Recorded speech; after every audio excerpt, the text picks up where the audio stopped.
Hey, it's Pastor Jeffrey.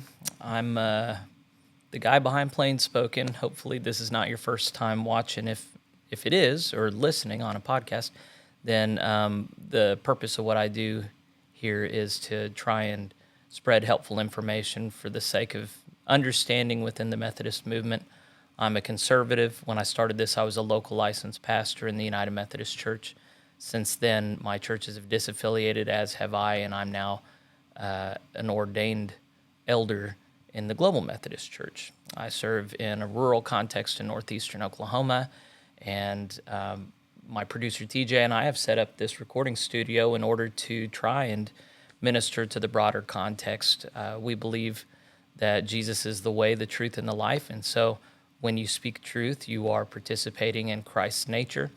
We also believe that faith seeks understanding, and the picture within the United Methodist Church and the Methodism more broadly is just confusing and convoluted, and it's really hard to navigate these things. A couple weeks ago, I did a Letters from Our, what was this called? Letters from Our Viewers segment, and it got a lot of good response. I think a lot of people want to know what's going on and how others are receiving it. You're usually dealing with my voice and my way of seeing things, but one of the realities is this is a very personal thing that impacts millions of people around the world, millions of people even in our own country, many of whom fell away more than a decade ago, but who still love the United Methodist Church and wish that things had gone differently. I did not start this thing asking people to mail me, but it's just something that so many people care about that I've gotten a lot of unsolicited mail, and at first that was kind of it felt odd. I haven't had this happen before, but then I've had to come to understand, hey, I shouldn't talk about personal things if I don't want to hear from people personally. And so before I get into a few more letters, I wanted to cover 3 today. I just wanted to thank everybody for being gracious with me. I've done some decent reports on annual conferences and what's going on in different parts of the connection, and I haven't gotten to do that recently. I have been talking to people and percolating around an Alabama, West Florida report. And I've got pretty much everything I need. I'm just not quite ready for it. So, and then I've got a number of interviews. I've already done 2, one with Jeff Pospisil, one with David DeSilva, and I hope to release the Pospisil one this week. I'm going to wait on Dr. DeSilva to get back and approve it. He's in Israel right now. And then tomorrow I'm having Bishop Scott Jones of the Global Methodist Church come into the studio and interview. It's kind of a big deal. He's going to have lunch with me and my wife, and I'm hoping to have his wife sitting here at the table with me, have a good conversation, get a sense for his heart, what he's thinking about the Global Methodist Church. So we'll hopefully post that this week. And I don't know if you watch a lot of interviews generally, but I've looked at a lot of interview channels on YouTube.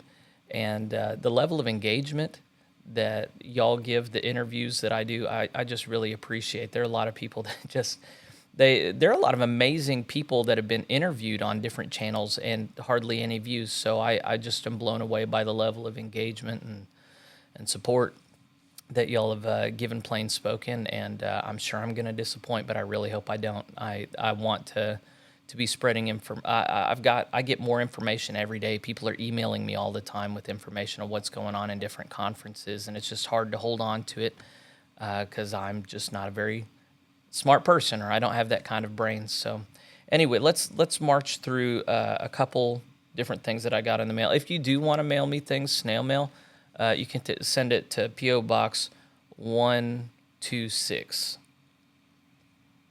Or is it 129?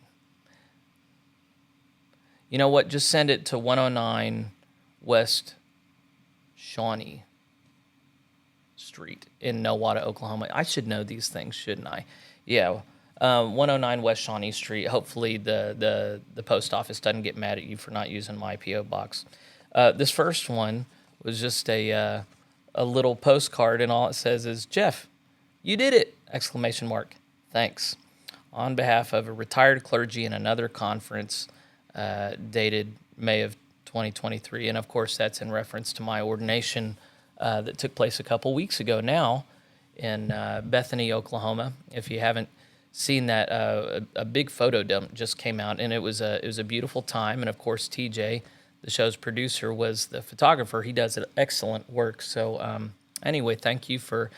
He's not the only one. A number of people have congratulated me on my ordination, and it feels nice. If you haven't read it yet, I have a Substack in which I detailed the particulars of my 12-year journey through the ordination process. And let's see, what's the address there? I'm at jeffreyrickman.substack.com, all one word, and I have 101 subscribers. That is crazy. Anyway, so let's see. Let's get into another one. This is from a very kind woman named Sherry Jackson, and she said that I could share this. I'm going to try. Well, there aren't many names in this one. Just so you know, if you email me or write me stuff, I'm not going to use anything without your permission. But, go ahead and let me know if it is okay for me to use. Just say that somewhere in the text. Or if you really don't want me to use it, just say up front, this is confidential. I haven't had a problem honoring people's wishes so far. So anyway, this is dated the end of last month. She says, I've been enjoying PlainSpoken. Over the past few years, I have been reading a lot about the split within the United Methodist Church and listening to other ministers as they give their perspective. I have found that the progressive pastors are more vindictive and are not always telling the truth as to why the split is going on. Just a quick timeout. I understand that there are conservatives who behave badly, but I'm one of these that actually believes more bad behavior is on one side of this. And so I'm sure she wouldn't say that everybody's been perfect on the conservative side, but there has been a differential in behavior as I've seen it. Although I listen to a lot of liberals, and they're quite certain that the differential is balanced differently. I watched the 2019 General Conference live while I was working, and the animosity that was shown was disheartening. I had been praying for the conference and for members to work together, but I had hoped that the one church plan would not pass. When the traditional plan was accepted by a slim majority, it was evident that this was not over. Even though everyone said that the decision would be made final, of course, the progressives blamed votes from Africa delegations as being what passed the traditional plan. I've intentionally put this show together so that liberals, progressives listen and understand how conservatives think through things. You've got to understand what happened in 2019 was just a huge lodestone. It was a big signifier to conservatives that we were not acting in good faith with good faith partners. She talks about it a little bit more. And within a week, I heard of different ministers inviting progressive leaders to partake in closed meetings to make changes. I remember one person getting up during General Conference. I don't remember now if he was clergy or a lay person, but he was asking that all people who were going to vote for the traditional plan listen to the voice of God and vote for the one church plan. I sent a letter to our Bishop McKee of North Texas conference a few months after our annual conference this past year. I asked him if anyone had even considered the fact that traditional plan was passing was God's plan, and I did not get a response. Of course, bishops get emails all the time, and some are more invitational than others, but even so, it does seem to be the case that so when coming to the biblical text, there are two interpretive lenses generally. There's exegesis, where the text has a meaning all to itself, and your role as a reader is to get the meaning out of it, to understand what it says. Then there's eisegesis, which is I bring my own values, interpretations to the reading, and then I come to the reading to get out of it what I want to see. And obviously, exegesis is the right way to come to the biblical text. But similarly, whenever you're coming to relationships with other people, we have a way of projecting ourselves onto others and not letting them speak to us for who they are, or rather not listening to them as they tell us who they are. And likewise, in a life of walking with the Lord, there are a lot of people for whom it's just a foregone conclusion that God could ever say or do or believe or require something that goes against their conscience. There has to be an openness on the part of people as they engage in collaborative conciliar work in the general conference or annual conference, to be open to the possibility that God does not do things in the way that you would like. In fact, it's a high probability that God is going to do things in ways that you personally think are unjust or wrong. Because, see, the thing is God and you're not God. And so at 2019, it was a group discernment to discern, to decide the way forward for the denomination. And that decision was made. And then there were people who in the moment and especially later just said, nope, wrong decision. You didn't stand with God. And it was just a foregone conclusion that God meant what he said as he revealed the word to those ancient authors. I believe that there are still churches in our conference that are not aware of what's going on, and I believe that ministers have been told to give out as little information as possible because I've heard numerous of them say nothing is going to change, and that is an out-and-out lie. I'm not sure how intentional a lie it is. So people project themselves onto others. People also live in denial. And, if you'd asked people 10 years ago if they thought the world we're living in today was possible, they would say no. There's just been so much rapid change, they could not imagine it. But for some reason, they don't get humility from that. They still think that they stand in a position of knowledge as they say X can't happen or Y can't happen. If you've been paying attention for a few decades, you should just know that anything's possible. And in fact, the deck is being stacked in a certain direction where not only are things possible, but likely. So it's likely that the denomination's stance on sexual ethics is going to change. It's likely that the stance on abortion is going to change. It's likely that things are going to continue to go in a certain direction with respect to how we talk about sin or how we seek for holiness. These things are all going in a certain direction, and to say that things are not going to go any further is just silly. It's silly at this point. Whether or not it's an intentional lie, it's silly. And of course, she's highlighting something that I've remarked on a lot, that conferences or United Methodist leadership is intentionally keeping people in the dark. There is a stereotype that laity don't want to know what's going on and shouldn't be bothered with it, and I think that that's a lie. I think that laity all the way along have wanted to know what's going on, and as they have found out what is going on, they have generally left because what's going on is unconscionable. It's obviously flatly on its face wrong. It has been a takeover at the top of people who generally don't care what the Word of God says. At annual conference this year, I'm getting back into the letter if you're only listening to this. At annual conference this year, the Board of Ordained Ministries asked for clarification as to whether they could accept applicants from the LGBTQ since the North Texas Conference had voted in 2019 to support the One Church plan. I knew that delegates had been elected to conference, but I think the vote was taken within the group and not taken during conference. I could be wrong on this because I wasn't watching a lot of what was going on in the 2018 conference. I think what she's saying is that the delegation was decided outside of annual conference, and I don't think that's possible. Needless to say, they were going to accept anyone as a pastoral candidate, and I heard later that a gay person was ordained.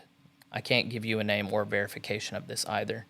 For listeners or people watching, I've started on a spreadsheet listing the names of openly gay clergy who are serving throughout the connection. And if you do know names of people that are openly gay and serving, please email me or send me a message some other way so I can add to my spreadsheet.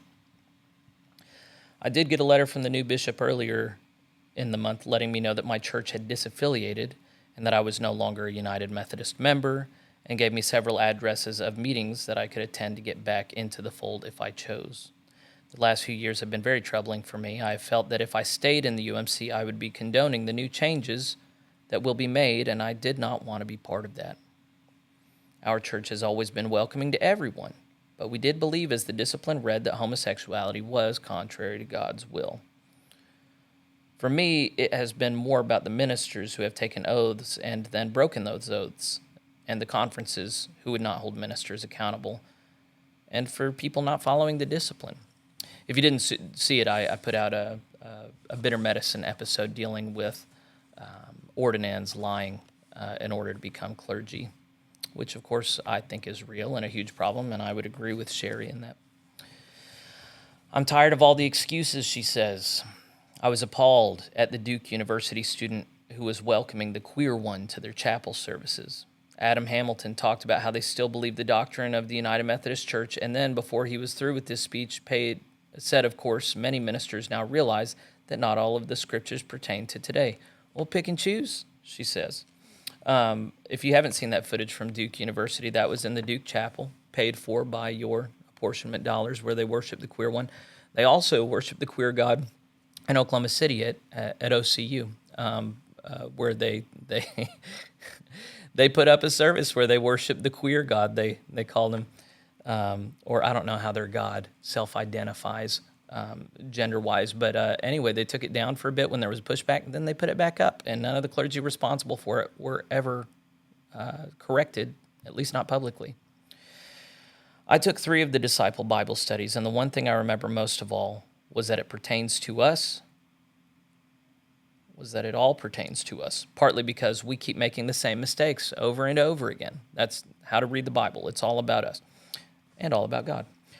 One pastor, Sherry said that if Leviticus was used to say that homosexuality was not accepted, for them to counter with the scriptures from 1 Corinthians, which talked about having eunuchs.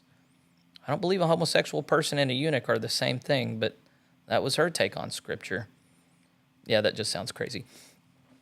I also heard recently one minister say that the Bible is against homosexuality, but it doesn't mention partnerships made in love.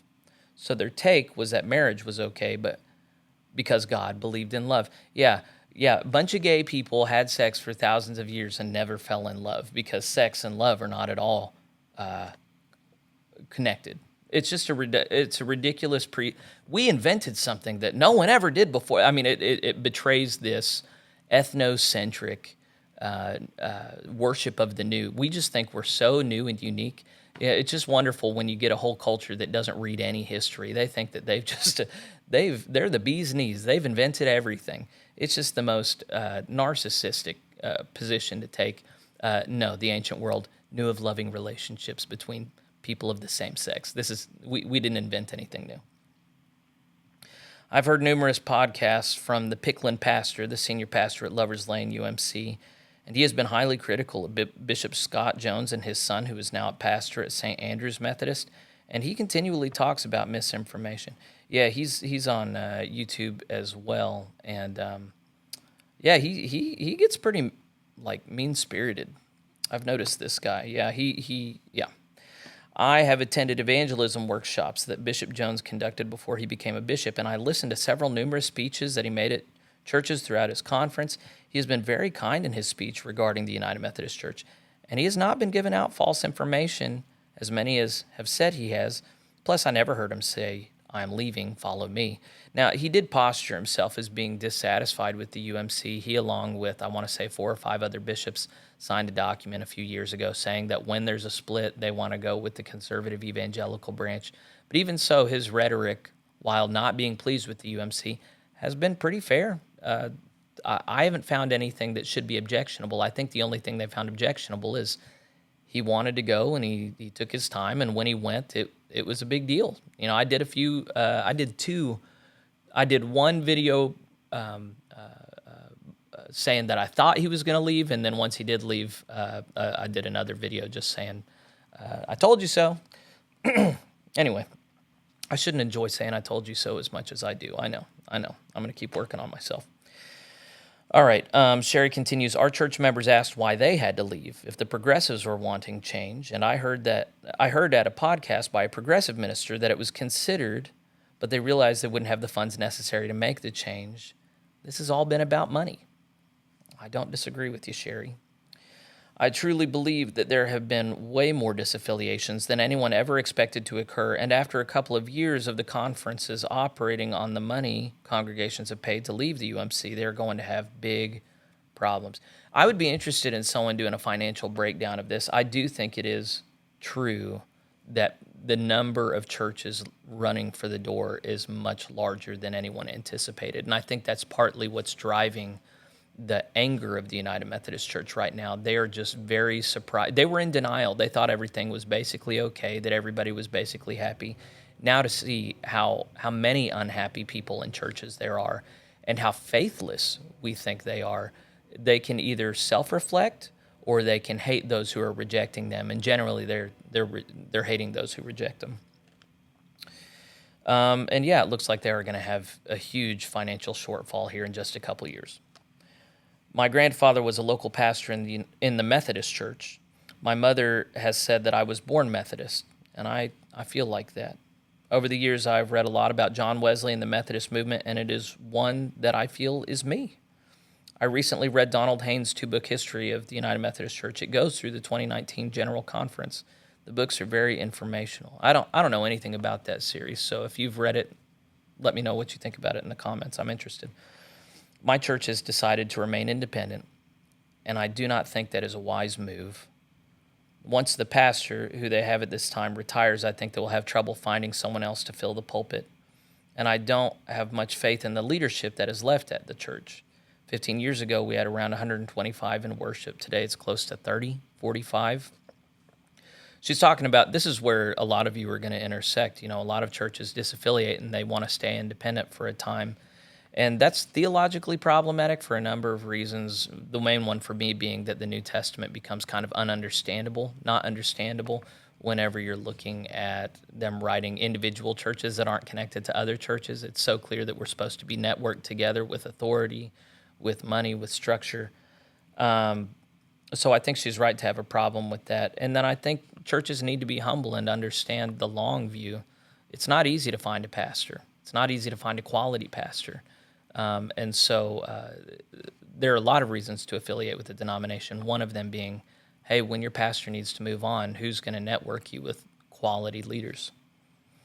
Back to Sherry. I find that I feel like a fish out of water. I believe that I am a Wesleyan Methodist, and right now, I'm not attending my church. That's really sad, isn't it? How many people have been lost over the years because of what happened in the United Methodist Church? And to a degree, yeah, you have to say, you come to church not because of the quality of the church, but the quality of your Savior. But even so, churches so damage people. The United Methodist Church has damaged millions who have fallen away over the years. This denomination started huge, and it's been in decline ever since because of the dissatisfaction of people who have read their Bibles and just couldn't tolerate it anymore. And we continue to hemorrhage those even when their churches are not disaffiliating. They're just leaving because they can't stand to be in dysfunctional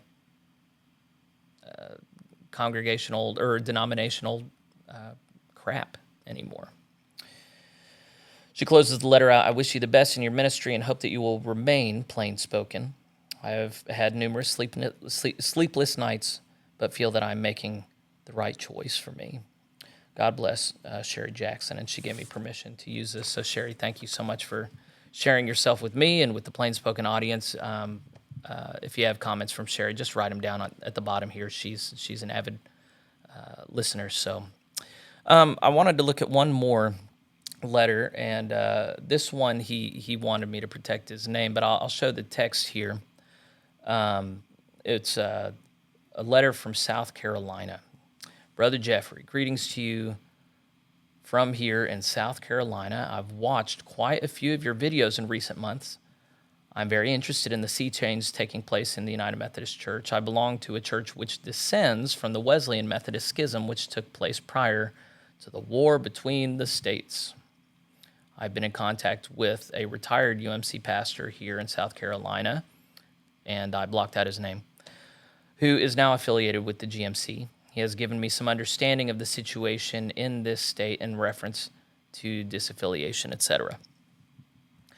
I live in the Greenville area of the beautiful South Carolina upstate. One of the interesting things to me is that the old downtown wealthy, influential United Methodist congregation has voted to disaffiliate. That happened when virtually no churches in South Carolina had moved in that direction. I've lived here for 45 years and never considered that congregation conservative in any obvious sense. So I assumed that there must be other issues promoting their withdrawal from the denomination. I know that the idea of same-sex marriage is somewhat over the top for even the average person in such a congregation, but it is hard for me to believe that many who are opposed to that are also thoroughly orthodox in their understanding of the faith. It seems that in many cases the apportionment issue is a major one. That could well be the issue in this particular case. So if I had to put this in my own words, what he's saying is he's noticing that at least one big influential church is left, and they probably didn't have a big problem with the theology of the United Methodist Church. He'd be surprised if they had like a biblically oriented congregational view and were standing against the culture of the world. Rather, he's wondering if there are other factors that have caused some churches to run for the exit. Of course, in Oklahoma, St. Luke's was the largest church in our conference up till this year. Well, Asbury left first, and they were conservative, but St. Luke's was not conservative. They aligned just fine with what is going to be the reigning orthodoxy of the United Methodist Church. But they ran for the doors because they're very concerned about the administrative practices of the denomination. Dr. Bob Long, their pastor, did a series of presentations where he outlined all the different signs showing that the United Methodist Church is just dysfunctional. Even if you get away from the theology, they're just a badly run operation. And so he's wondering what the odds are, the author of this letter, he's wondering what the odds are that this was a theological reason or if it's more practical, like we just don't want to pay apportionments anymore or something like that. So the retired clergy said this in an email to me, quote, "Over the past few years, I visited multiple United Methodist churches in every district. My impression is that most, even many who self-identify as evangelical, traditional, or conservative, have been slowly converted to a syncretic, I don't know if it's syncretic or syncretistic. I don't know if, either way, I can tell you what it means if you don't know it in a minute. Christian faith without even noticing it. They may believe they are conservative because they vote Republican, but their understanding of the cross, salvation, authority of Scripture, and the mission of the church lay far outside of evangelical Christianity." So that's really an insightful quote. We find ourselves at this point in a culture war that's been raging since at least the 1960s, where there are leftists who openly stand against the structures and fidelities of the past and want to create a new world order that fits with neo-Marxist values, whether or not they themselves identify as neo-Marxist. And what he's saying is that the United Methodist Church has so compromised the faith of all believers under their umbrella that even ones that self-identify as conservative really have had their faith damaged in a very profound way. So the key word he used there was syncretistic or syncretic. The notion of syncretism is that you put multiple faiths all together and you pretend that they are the same faith. And so the United Methodist Church has been practicing syncretism for a while, inviting extreme left thinking around social justice to be syncretized with a conservative biblical outlook that is much more informed by God's justice than worldly social justice. This overlaps or dovetails with some good study coming out of Arizona State University on biblical worldview. I've noticed articles trickling out every 6 months or so with respect to these studies as they have tracked that the proportion of Americans with a biblical view is now down to like 4 or 6% after COVID. It's been dropping precipitously. People don't realize that the Bible has a particular worldview, that Christians are called to see the world through a certain lens that is not informed by modern notions, modernism or postmodernism, scientism, safetyism. There are a number of different isms that have made successful bids, for how it is that we navigate the world, and we have a jealous God who doesn't share. And so what this retired clergy is naming is that there are many other well, if you've read Kenda Creasy-Dean, she's talked about moralistic therapeutic deism invading the church as a hostile ideology and taking over. That's what's essentially happened in almost all United Methodist churches. It's very rare to find one that's held the line and said, the Bible is our only standard of truth. And so even those churches that have the good sense to leave, it is wrong to assume that they know what's in the Bible, that they have a good doctrinal foundation. They're leaving for different reasons. And so one of the things that I'm worried about is that the Global Methodist Church has arms wide open for all of these churches to come in, but if they have not been doctrinally established, then they are carrying the Trojan horse of liberal progressivism again, and you're going to see the same thing repeated 10, 15, 20 years out. So hopefully they're able to exercise better discipline than the United Methodist Church. But what this retired clergy names here is something we should all be very concerned about. And I wanted to issue an invitation to you. Now is the time, as an individual and as a local church, for you to learn our doctrinal heritage. To read, if you haven't read your Bible, shame on you. You should know what's in the Bible. You should be able to navigate the Bible. That should be your book. I don't know what you think is more important. Stop, pick up your Bible, read what's in it. Then read the articles of religion, read the creeds, read our doctrinal heritage. The transitional book of doctrines and disciplines has a great number of doctrinal resources right in the beginning. John Wesley's sermons are all online for free. You need to figure this stuff out. You need to own your faith so that you and your church will not get compromised again by worldly ideologies coming in and taking advantage of the fact that people just trust your denomination and trust that it's going to go the right way.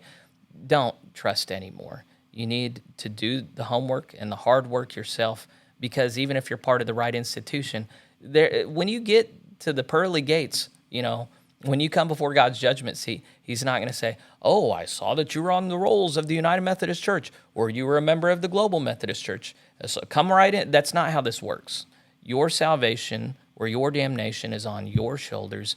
Take the initiative, learn what's in the Bible, learn your doctrine, so that you're not going through this again. Just because you make it through this particular crisis does not mean you're going to make it through the next one well. So establish yourself in the faith.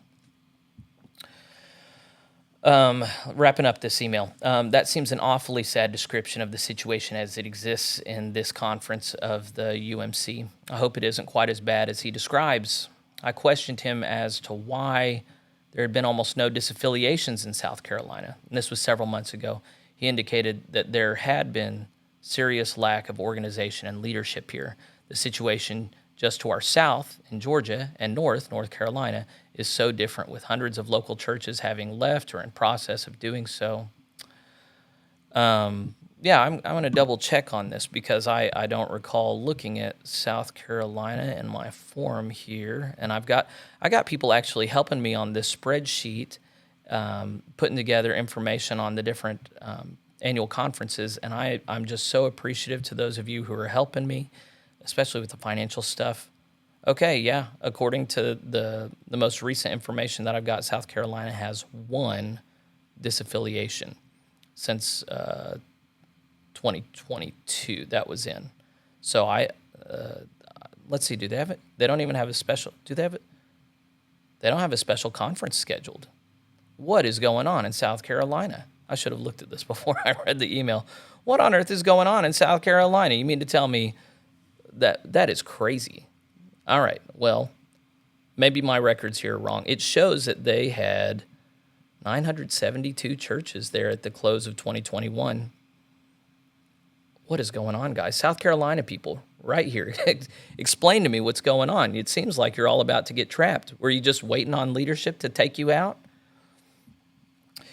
All right, closing out this email. Forgive my many words. I just really wanted to let you know that I appreciate your stand and spirit. I enjoyed the bitter medicine episode today. He's talking about the one out yesterday. Parts of it were convicting to me. Well, good. That's what I want to do. It sounds like you would make a good disciple of John Fletcher. Blessings to you and your family. Thank you. Thank you for your blessings. I'm getting emails pretty much every day, and sometimes letters in the mail. It's just clear to me that that this is real, and that this is something that a lot of people care about.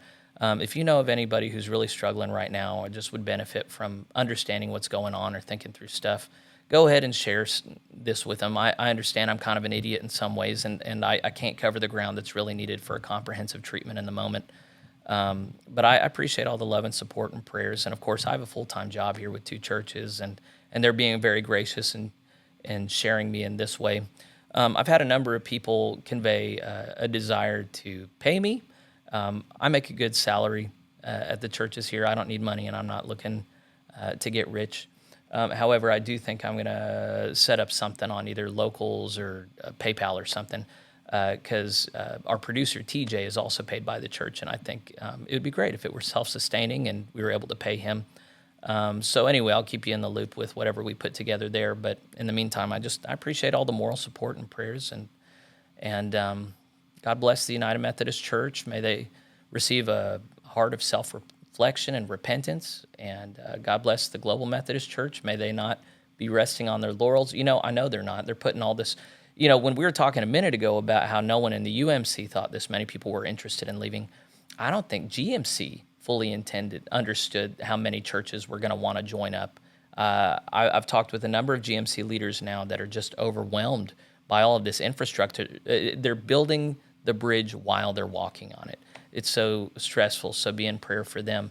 But pray that they maintain the doctrine and the discipline with which we first set out, lest we become another dead sect. So I'm going to end on that note. Thanks for joining me. God bless you. See you next time.